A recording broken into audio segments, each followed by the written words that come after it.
দেশি মুরগি আছে, এই দুটো আমি পেঁয়াজ দিয়ে হালকা মশলা দিয়ে ভুনা করব।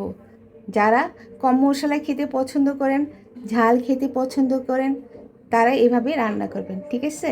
আমার মুরগি রান্না করতে লাগতেছে এই এই যে মুরগির গোস্ত আর পেঁয়াজ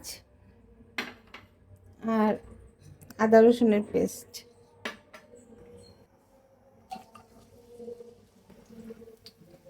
আমি পেঁয়াজটা 2 মিনিট ভাজা করে নিব। আমার পেঁয়াজটা ভাজা ভাজা হয়ে গেছে, এখন আমি মশলাটা দিয়ে দিব। এখানে আদা রসুনের পেস্ট আছে 2 চামচ।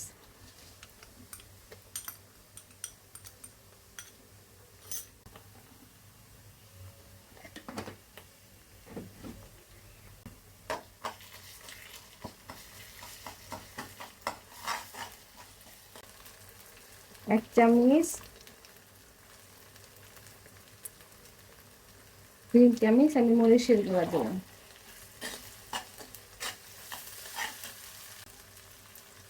এক চামচ, 2 চামচ গরম মশলা দিলাম।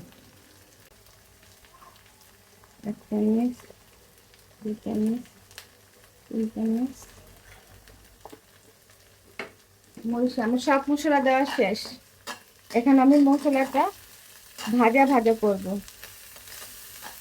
আমি কোনো পানি দিব না, এই তেলেই মশলাটা ভাজা ভাজা হয়ে যাবে, মশলার কাঁচা স্মেলটা চলে যাবে।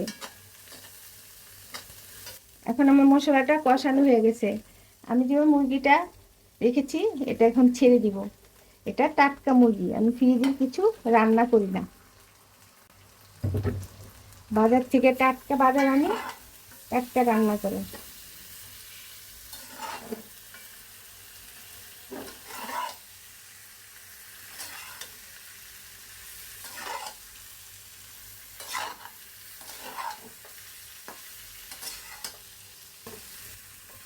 এখন আমি এটা 5 মিনিটের জন্য ঢেকে রাখবো। গোস্ত থেকে যে পানিটা উঠবে সেটাই সিদ্ধ হয়ে যাবে।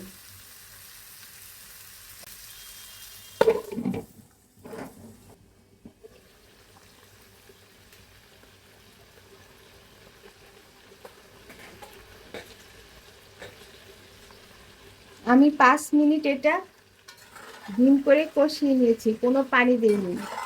এই তেলেই গোস্তটা কষানো হয়েছে, ভাজা ভাজা হয়ে গেছে, ভালো করে গোস্তটা তেলে কষানো হয়ে গেছে। এখন আমি সিদ্ধ পানি দিয়ে দিব, গরম পানি দিয়ে দিলাম।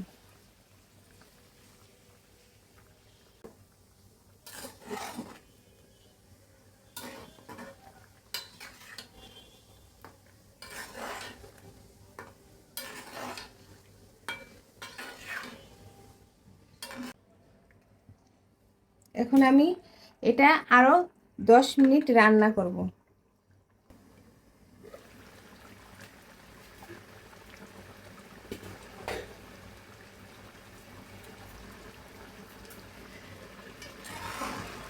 আমার তরকারিটা একদমই হয়ে গেছে, ঝোল শুকিয়ে গেছে। 10 মিনিট লাগেও নাই, 7 মিনিটেই আমার তরকারি অলমোস্ট ডান। চুলাটা অফ করে দিলাম। এটা হচ্ছে দেশি মুরগির ভুনা। এই ভুনাটা আমি অল্প মশলাদা করেছি। আপনারা এই প্রসেস ফলো করে বাসায় রান্না করে খাবেন, এটা সবাই খেতে পারবে, ছোট বড়। এটা খেতে খুবই মজা, দেখতে যেমন চমৎকার, খেতেও অসম্ভব মজা। একবার হলেও বাড়িতে বানিয়ে খাবেন, ঠিক আছে? আল্লাহ হাফেজ।